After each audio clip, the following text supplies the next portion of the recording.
किसी प्रकार से खाए, लेकिन रोटी ही खाएगा, रोटी से कभी मन नहीं भरता।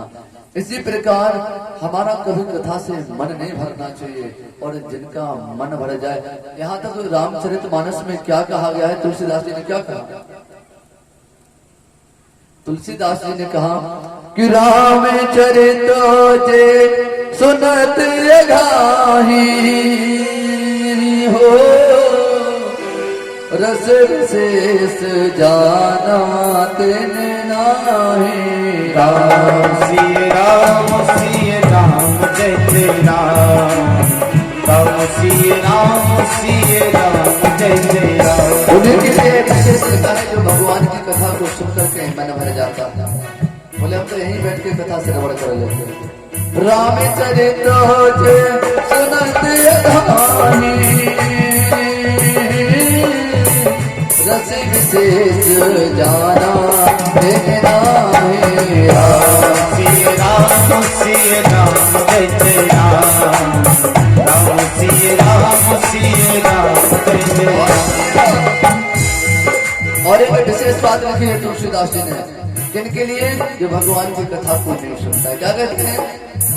जिन हरि कथा सुने नहीं कान्हा, श्रवण रंग आई अवध समाना। राम जय जय राम, राम सिय राम जय जय राम। जो भगवान की कथा को नहीं सुनता है तो क्या कहते हैं तुलसीदास जी? जिन हरि कथा सुनी नहीं गाना हो, श्रवण रंग पवन समाना। राम सिय राम जय जय राम, बोलो राम सिय राम जय जय राम। राम सिया राम जय जय राम, राम सिय राम जय जय राम। क्या कहते हैं तुलसीदास जी? कि रामचरित जे सुनत अघाही, रस विशेष जाना तिन नाहि। जो भगवान के चरित्र को सुन करके, भगवान की कथा को सुन करके जिनका मन भर जाए, जो अघा जाए ना, वो भगवान की कथा का रस तो जानते। और दूसरी चौपाई में क्या कहा? क्या कहा?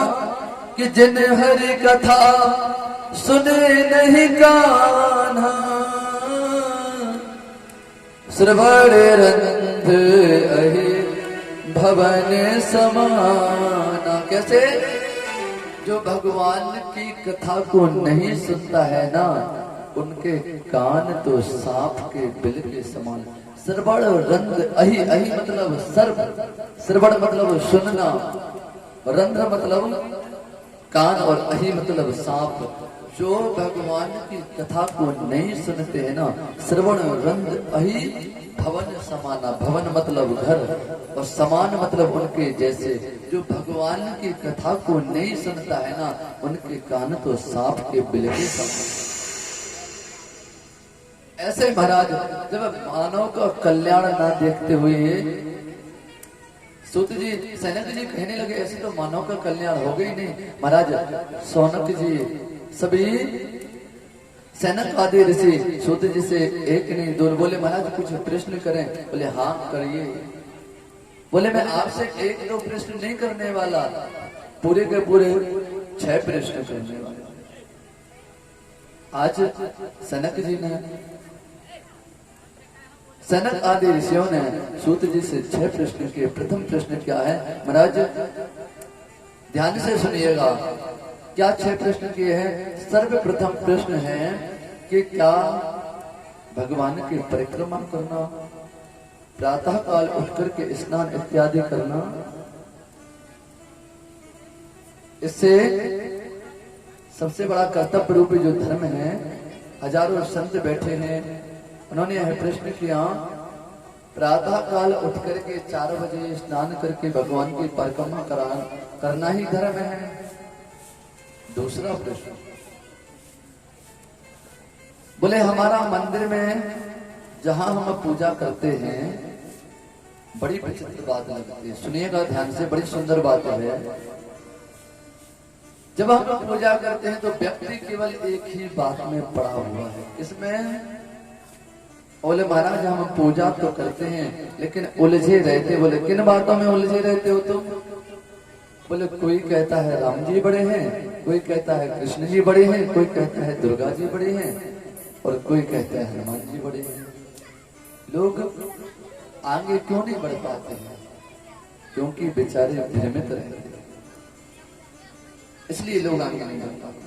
तीसरा प्रश्न महाराज उन्होंने कहा परमात्मा तो अजन्मा है, परमात्मा अजन्मा है, फिर दशरथ का बेटा राम कैसे, देवकी का बेटा कृष्ण कैसे? चौथा प्रश्न है महाराज, यह जो भगवान हैं इनके कितने अवतार हैं? कोई कहते 10 अवतार, कोई कहते 15 अवतार, कोई कहते 21 अवतार। इनके अवतार कितने हैं? पांचवा प्रश्न महाराज, वक्ता कैसा होना चाहिए? वक्ता कैसा होना चाहिए? छठवां प्रश्न महाराज, भगवान अपनी लीला को विश्राम करके कहां चले गए? जब सूत जी ने 6 प्रश्न सुने महाराज मंत्र मुग्ध हो गए। वाह कितने सुंदर प्रश्न किए। एक बात बताए ना, इन सिर्फ 6 प्रश्नों पर ही मनुष्य का जीवन टिका हुआ। हम कहते हैं ना, बार बार पुनः कहते हैं कि संत हृदय नव नीत समान। संत और ब्राह्मण कभी अपने लिए नहीं जीते। क्या वह ब्राह्मण आते हैं तुम्हारे यहाँ सत्यनारायण की कथा करके चले जाते हैं, अपने लिए करते हैं क्या? बोलो, अपने लिए करते हैं क्या? वो उसका सारा पुण्य सारा श्रेय उस यजमान को दे दिया। अगर यजमान का कल्याण हो गया तो ब्राह्मणों का तो वैसे कल्याण हो जाएगा। आपके गांव में कोई संत आए, कोई यज्ञ अनुष्ठान कथा कराता है, आप अपने लिए कराता है, वो करा के अपने लिए ले जाता है। यज्ञ में यजमान बैठते हैं, पूजन पाठ यजमान करते हैं, उसका फल किसे मिलता है? बोलो, यजमानों को कि संत जी को? किसे मिलता है? यजमानों को। इसके बावजूद भी लोग कहते हैं कि बाबा जी लूट कर ले गए। अरे संत क्या लूट कर ले जाएंगे, ब्राह्मण क्या ले जाएंगे? तेरा तुझको और पर क्या लागेंगे? आपका आपको ही लेके चले जाते हैं। अरे लेके जाएंगे तो कहां जाएंगे साहब? कभी आपके गांव में संत ब्राह्मण आए, उनका अपमान नहीं करना चाहिए। अगर हमारे गांव में हमारे द्वारा संत और ब्राह्मण का अपमान हुआ तो ये समझो कि देवता और भगवान का अपमान। कोशिश करें कि हम संत और ब्राह्मणों की रुचि मिलती रहे, उनका आशीर्वाद मिलता रहे। प्यारे एक बात बता दें, ब्राह्मण अग्निमुख होता है। राजा तो सिर्फ अपने देश में ही पूजा जाता है और ब्राह्मण सर्वत्र पूजे जाते हैं। याद रखना, अपने देश तक ही राजा सीमित होता है। ब्राह्मण की भी बड़ी महिमा है, आगे कथा में श्रवण कराएंगे। विप्रों की महिमा, संतों की महिमा। संत समागम हरि कथा तुलसी दुर्लभ तो है।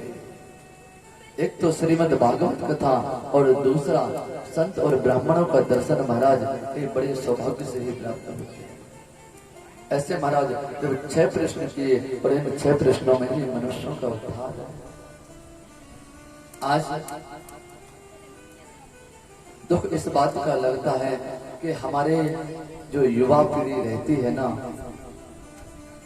युवा पीढ़ी, अगर उनके माता पिता उनको अच्छे संस्कार देते हैं ना, तो भाई युवा पीढ़ी, आपके बच्चे आगे बढ़कर के आपका नाम रोशन करते हैं।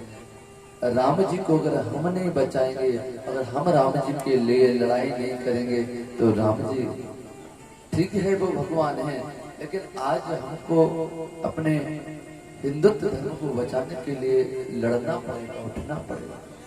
क्योंकि बता देना प्यारे, हमारे जो बुजुर्गों की उम्र है वो तो ढल चुकी है, बस उनका कहना जरूर माने। जो भी संतान अपने माता पिता और बुजुर्गों का कहना नहीं मानते हैं ना, वो कभी पार नहीं लग पाती। युवा पीढ़ी आप लोगों के लिए बता रहे, ध्यान से सुनने युग बात। जो माता पिता और गुरु की बात नहीं मानता है ना, उससे अच्छा तो बिना औलाद का है वो बढ़िया रहता है। एक पिता का फर्ज क्या है? बालक जब भूल जाता है, जब अपने पिता के कंधों पर विराजमान होकर मंदिर में दर्शन करने जाता है, तब वह बालक को यह बोध नहीं रहता है कि जिनके कंधों पर हम विराजमान हैं यही हमारे भगवान हैं। बालक बच्चे बड़े होकर के उन्हें माता पिता ने जन्म दिया, उन्हें माता पिता ने पाल पोस कर बड़ा किया, और वही बेटे उन्हें माता पिता को जवाब देते। उस पिता से पूछा कि उस पिता को क्या ठोकर लगती हो? उस माँ से पूछा जिस माँ ने तुम्हें जन्म दिया, और आप मुंह भर के उस माँ को जवाब देते। उस माँ से पूछा। याद रखना बेटा, अगर जीवन में आपने अपने माता पिता के साथ जैसा किया है ना, एक दिन आपके साथ भी वैसा ही होगा। एक छोटा सा बालक था, एक लड़का और एक बहू थे, उसका पिता बुजुर्ग था। सुनिएगा, युवा पीढ़ियों के लिए बहुत अच्छा संदेश।